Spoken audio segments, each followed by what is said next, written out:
In 2019, I testified before Congress exposing events that revealed the profound folly of U.S. foreign policy towards Russia. President Trump pressured Ukraine, igniting the Ukraine scandal and emboldening Russian aggression. But while you might remember that pivotal moment, you might not realize that our failings on Russia didn't begin with Trump. They were decades in the making. I've seen these failures firsthand, serving on the National Security Council, at the Pentagon, and in Russia and Ukraine. Time and again, I've witnessed U.S. leaders from both parties prioritize fleeting gains over lasting security. Policies that paved the way for today's crisis. Russia's war in Ukraine, the most dangerous geopolitical conflict of our time. Now, after 30 years of flawed decision-making across 6 presidencies, we stand at a crossroads. Will we learn from our folly? Or will we double down on the same reactive, short-sighted approach, potentially escalating the Russia-Ukraine war and other crises into major confrontations? It is essential that the U.S. move beyond failed assumptions towards a principled foreign policy. This isn't just about understanding past mistakes. It's about fighting for a future where American leadership prioritizes values and long-term security over transactional power plays. A future of moral leadership and greater security. Welcome to the Ken Harbaugh Show. My guest today is retired Army Lieutenant Colonel Alex Vindman, whose testimony before Congress in 2019 about Trump's attempt to extort the president of Ukraine led to the first impeachment. Alex has just released a new book, The Folly of Realism: How the West Deceived Itself About Russia and Betrayed Ukraine. Alex, this book goes deep into the history of America's mismanagement and naivete when it came to dealing with Russian leaders, not just Putin, but all the way back. I definitely want to dive into that, but I have to get your reaction to the past couple of weeks and the state of affairs between the U.S., Ukraine, and Russia, because it's not great. Yeah. Well, I think, first of all, thanks for having me on again. Always look forward to these conversations. You know, I start with the domestic front because they're all kind of tied in together. I think, you know, our country is taking a beating right now, whether the general public sees it or not. They haven't really felt it in the way that matters in their pocketbooks. I mean, certainly they see the price of eggs is skyrocketed. Things are not going down, but it's not translated. And so far, Trump is still in some sort of honeymoon period. I think that's maybe wearing thinner quicker than we've seen historically, just because of the overreach and you know, the way that the kingmaker Elon Trump is operating, just breaking a lot of things. So I'm very concerned about our country right now. Deeply concerned about the attacks on different institutions, people being targeted. Yesterday, just recently, we've had a slew of hacks, partisan hacks, be approved. Kash Patel recently for the director of the FBI, and that'll be the minister of retribution, as the writings on the wall. On the foreign policy front, these are probably more lasting, in certain regards, more lasting effects and damage. The U.S. is losing its relationships with allies. We are now perceived as completely unreliable. And we'll see a situation in which the Europeans go it alone. I think other democracies look for alternatives. Taiwan can't be secure in our relationship. Ukraine is being thrown under the bus in an effort to appease Putin. To what end? We'll get into that in a minute. It's not clear, frankly, why Trump wants to give Putin a win. You'd imagine if he was more of a thoughtful, sophisticated actor, he'd want to give himself a win. He does want to give himself a win, but the way he's going about it is actually not going to help the U.S. at all. Not secure itself, not get any better deals. So it is pretty harmful. I think you see an erosion of collective defense with NATO, the most important alliance we have. It is the bulwark for any type of real crisis the U.S. might face. We would come in as a strong team as opposed to a country by itself. And more importantly, it's weakening our financial relationships with Europe, our most important trading partner. If we lose stability in that market, there's a shock to the European market. It is going to have ripple effects to the U.S. We will then go into some sort of recession if we see Russian further aggression. So all in all, a really, really horrible turn of events. But what's shocking about Trump's approach here is that he's really doubling down on the worst mistakes. This is what the book talks about, the worst mistakes that we've made over the past 35 years, putting Russia first, forgetting about our alliances, forgetting about the other important players, our partnerships. The way that you secure the United States is not always bending the knee, appeasing an adversary. The research and the data is absolutely clear. This is the shocking part. This is somewhat hard for folks to understand. Russia's a nuclear power. We want to avoid crises. But the way we do that is through resolute actions in support of our national security interests, support to our alliances, support to Ukraine, not the other way around. It's basically the fact that we've catered to Russia because of hopes and fears that we ended up in this situation where Russia chose the path of military aggression.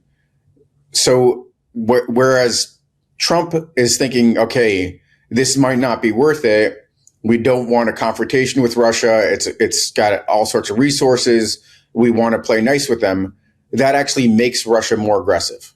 Russia will bank that and go further.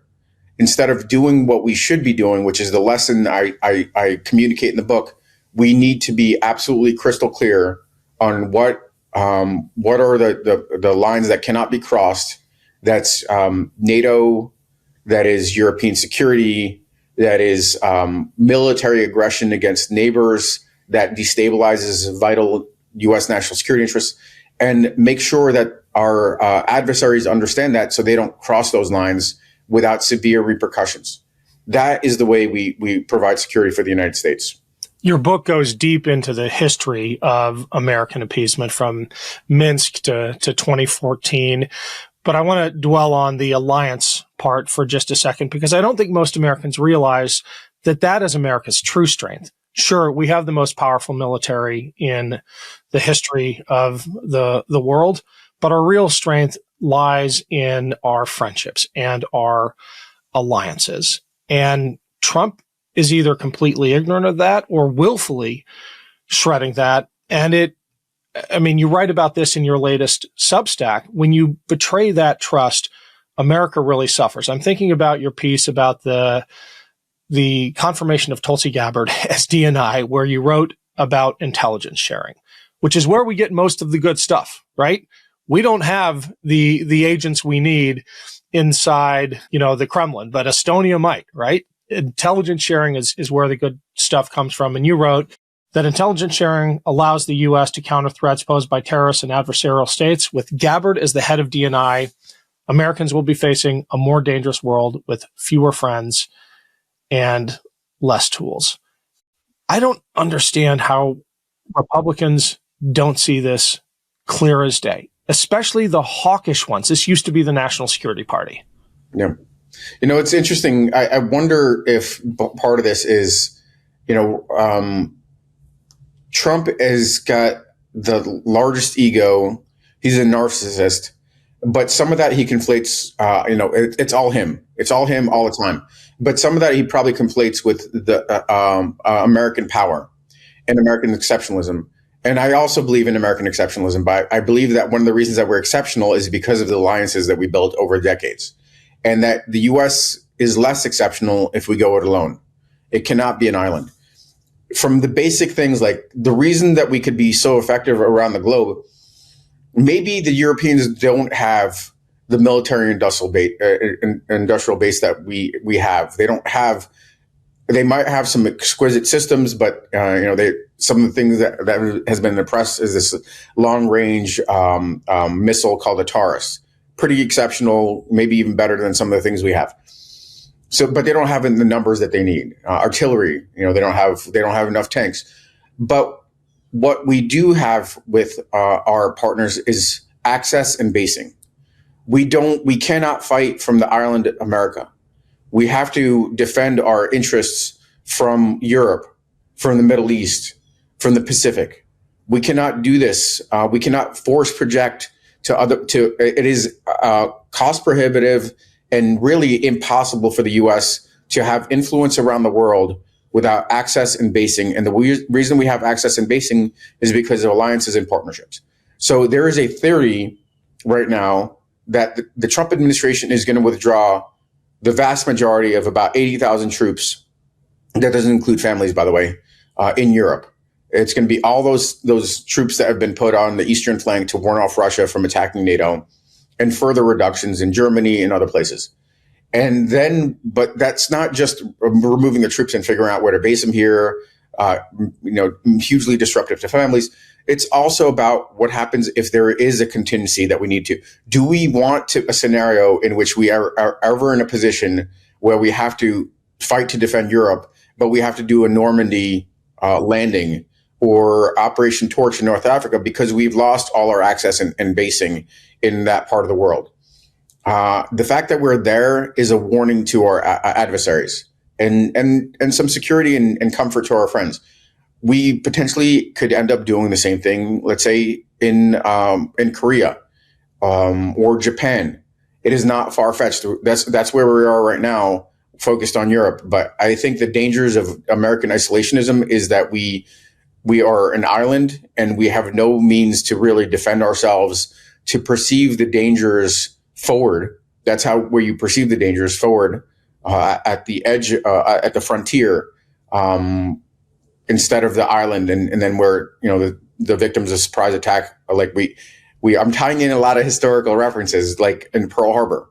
We were the victims of surprise attacks because we didn't really have the kind of forward presence. We had smaller presence in the Philippines. Anyway, a lot of historical references. We don't want to be a world island. We want to be able to maintain our access and our relationships and not go it alone. It is a dangerous direction that the Trump administration is taking.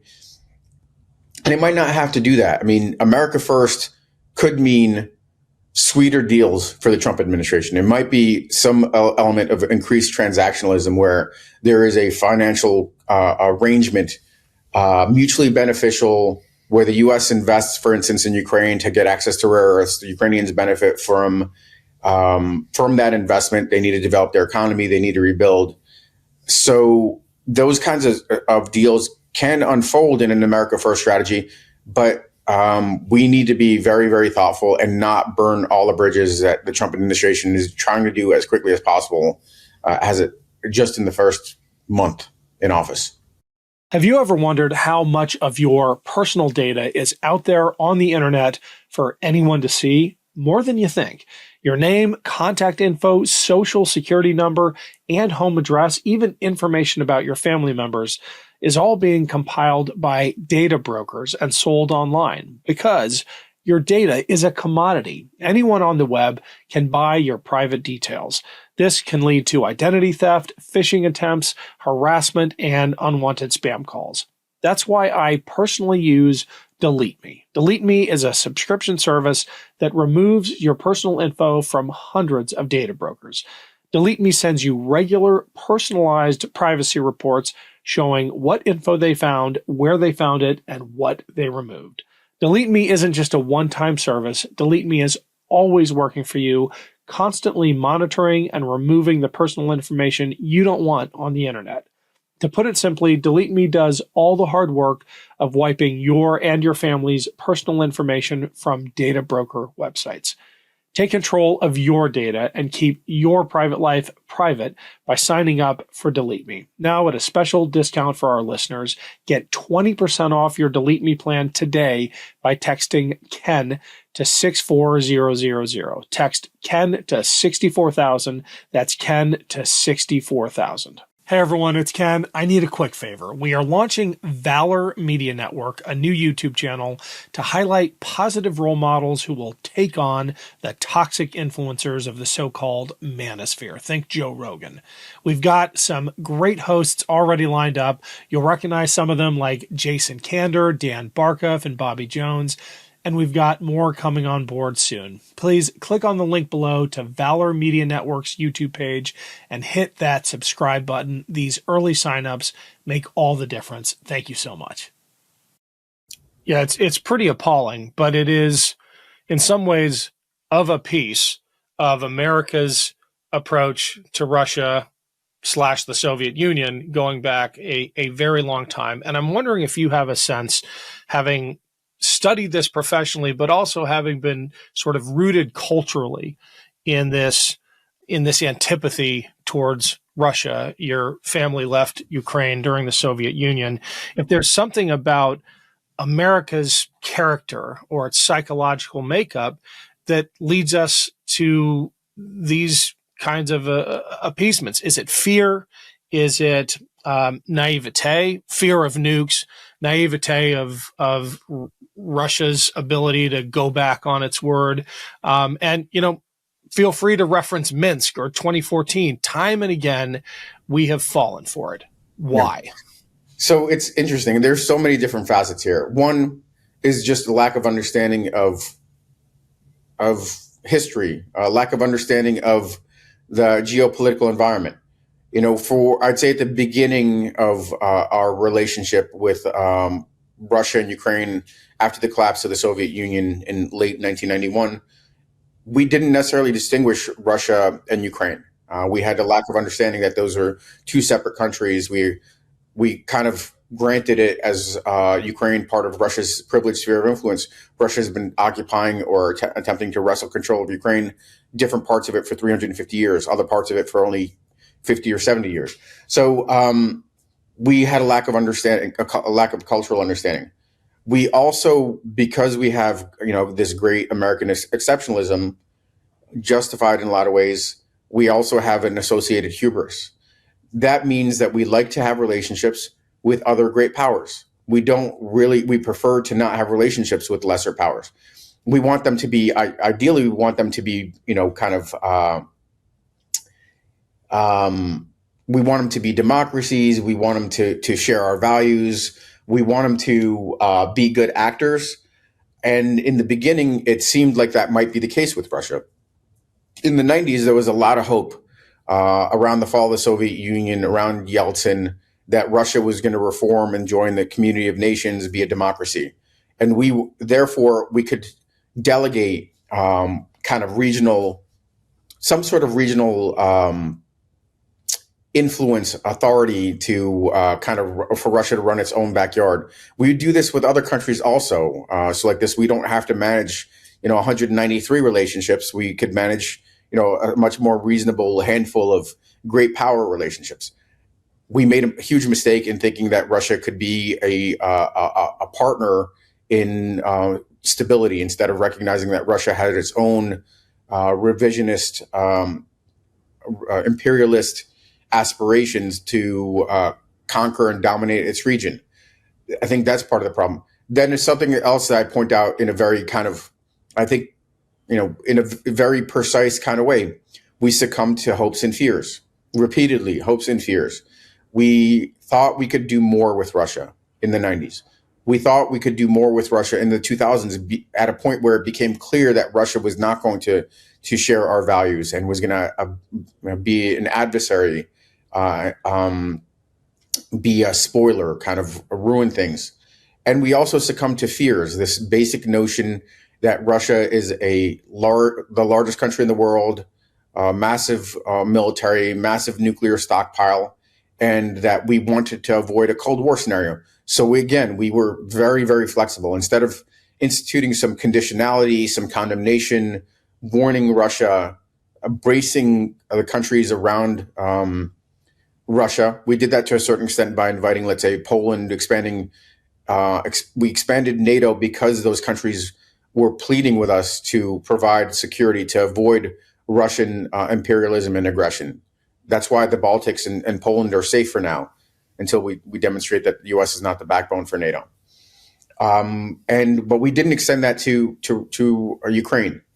We didn't want to provoke Russia, even though the Ukrainians were pleading for security guarantees in the 90s when they gave up the third largest nuclear arsenal, 4,000 nuclear weapons, in a pledge to get rid of them in 94. And then in the early 2000s when they can I clarify something? Yep. Didn't we actually provide a security guarantee in exchange for?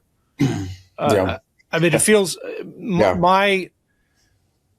the received wisdom that I carry is that we have betrayed them by walking out on the security guarantee in exchange for their surrender of the nukes. Is that right? It was a little bit more. How should I say this? Crafty, I guess, on the part of the U.S. and the UK that were signatories to the Budapest memorandum.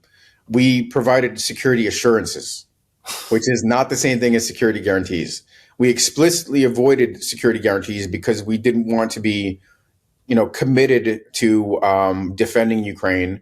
What we agreed to was to participate in consultations. It'd be Russia, the U.S., Ukraine, and the UK engaging in consultations to figure out how to secure Ukraine against Russia's aggression or something of that nature. So we didn't want to. We explicitly avoided that, perceiving, frankly, rightly, that we could be drawn into a direct confrontation with Russia. But the end result has got to be an awareness of every Ukraine out there, of Taiwan and Poland and the Baltics, that America's not going to be there for you. You need your own nukes. This is a huge danger. This is, this is the thing that plagues me, is that nuclear extortion works. Yeah. That Russia, one of the reasons we were so mealy-mouthed and half-measured in support to Ukraine is because Russia had a nuclear arsenal. If they didn't have a nuclear arsenal, it would be a completely different game. So what does that mean to Iran? North Korea expanding its nuclear arsenal. It's an incentive to do that. It's an incentive for other countries to conduct, clandestine nuclear development programs and achieve a nuclear arsenal so that the U.S. doesn't take action to defend its national security interests. And this is part of the whole story of hopes and fears. And we did this throughout the entire period. This wasn't just Trump. This was George H.W. Bush. Clinton, to a certain extent, was maybe one of the best performers because the U.S. had interests. We wanted Ukraine to denuclearize. We had values that drew us to Ukraine. We wanted Ukraine to be a democratic nation. Bush, too, George W. Bush performed pretty badly, looking into the eyes of Putin, seeing his soul, doubling down on a relationship with Russia, mainly because he wanted a Russian support for the war on terror. Both Bush and Obama kind of turning their backs on Georgia and Russia's first forays into military aggression. The Biden administration performing little better in being a day late and a dollar short with providing aid because, again, Russia was effective in nuclear saber rattling. We wanted it to maybe normalize relationships with Russia. This, again, hopes and fears. And Trump is doing the same thing in the way that he usually behaves, to the greatest excess, doubling down on hopes and fears, and it's going to blow up on our face. It's going to blow up in a way that I could perceive is going to implicate a larger war in Europe.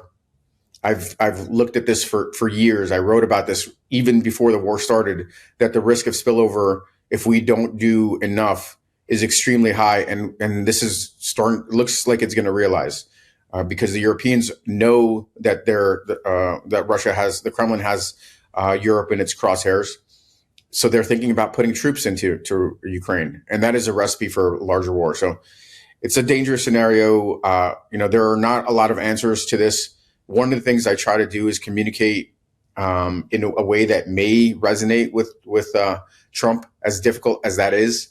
It's putting on my, National Security Council director's hat and say, Trump, you want to be the winner. You don't want Russia to be the winner. What we need to do in this case is we need to make sure that Russia doesn't snap up large portions of Ukraine, believes it scores a win, and then casts its eye further west towards Europe. Trying to see if there's a way to communicate that either to him directly or through his seniors. And you can see that play out right now in the tension within the administration. The national security practitioners are attempting to make this case to him. The isolationists are trying to get him to withdraw and normalize relationships with Russia. I think, unfortunately, that faction is going to win. But for now, the practitioners are still having a voice and some influence. We'll see how long that goes. What really shocks me is the shift from the practitioners to the isolationists. I mean, people who 2 minutes ago were hawkish on Russia, as soon as they get drawn into Trump's political black hole, they change their tune. I'm thinking about Marco Rubio, right? I mean, he was the one guy that people had some faith in to stand up and do the right thing. But it appears in Munich and beyond that he'll do and say whatever he has to stay in Trump's good graces. That's true.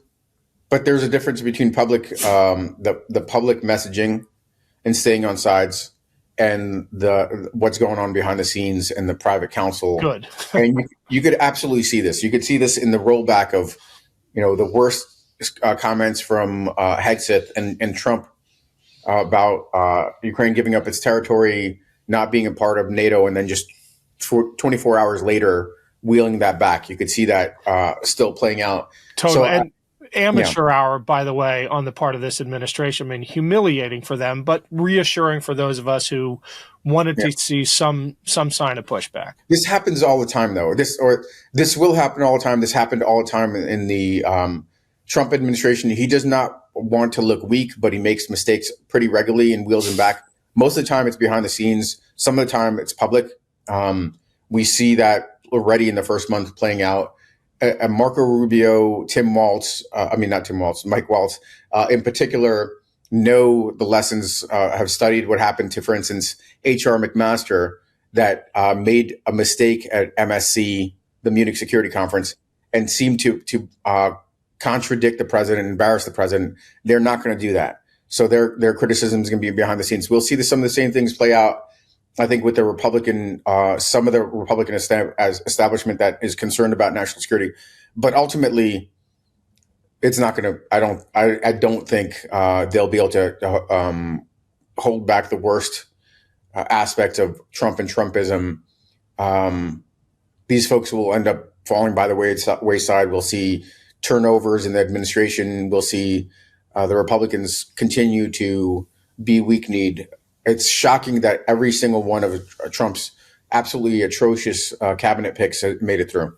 Yeah, absolutely shocking. I would have actually put money on most of them going through, but not Tulsi Gabbard. And, she is someone that people in my sphere, myself included, know and have worked with in the past. And the idea that she is the gatekeeper for America's national intelligence is terrifying to me. Yeah, I would have put money on Patel not making it through, actually. He's probably as bad as some of these other picks are. You could cauterize the wound of a Tulsi Gabbard. The bureaucracy in defense will likely, grind down Hegseth. But Patel is a direct attack on opposition, on free and fair elections, on Trump's opponents. That, to me, is the most dangerous player out there. Yeah. So it's, it is going to be a big fight going forward. I think over the course of this, next week and next months, I'll be talking about the domestic and foreign policy implications of the Trump administration. I guess in a sad way, this book couldn't be better timed with the third anniversary and a month into the Trump administration, talking about both the mistakes that we've made, highlighting how Trump is making them bigger than anybody else before him, but also, frankly, casting a vision forward about this idea of neo-idealism that the U.S. can recapture moral leadership going forward, putting U.S. values as a centerpiece. The whole idea of putting values as a centerpiece is it allows us to look past these bright and shiny objects, both hopes and fears, and look towards the long-term vital U.S. national security interests. This idea that we want stable relationships, economic, political, military alliances. We want to make long-term investments in U.S. security. That could be in securing rare earths. But we can't do that if we are so transactional, short-term, short-sighted like we have been. And that's why values allow us to kind of focus on the big picture and navigate around these things. So that's the part of the conversation that I want to talk about going forward. We're ways off from the pendulum swing from Trumpism to something beyond, but it's a conversation that we should start having, that we can do this better than we have done thus far. Couldn't agree more. I have one more question for you. We had a flood come in from audience members. We let them know that we were talking today. And I picked this one out because it gets right to the point. It's about Pete Hegseth. How can U.S. service members speak out against Secretary Hegseth's plans for reshaping the armed forces into his Christian nationalist army of believers without violating the UCMJ? That's the challenge, right? Because you have multiple obligations. Your ultimate one is to the Constitution, but you're also bound by the UCMJ.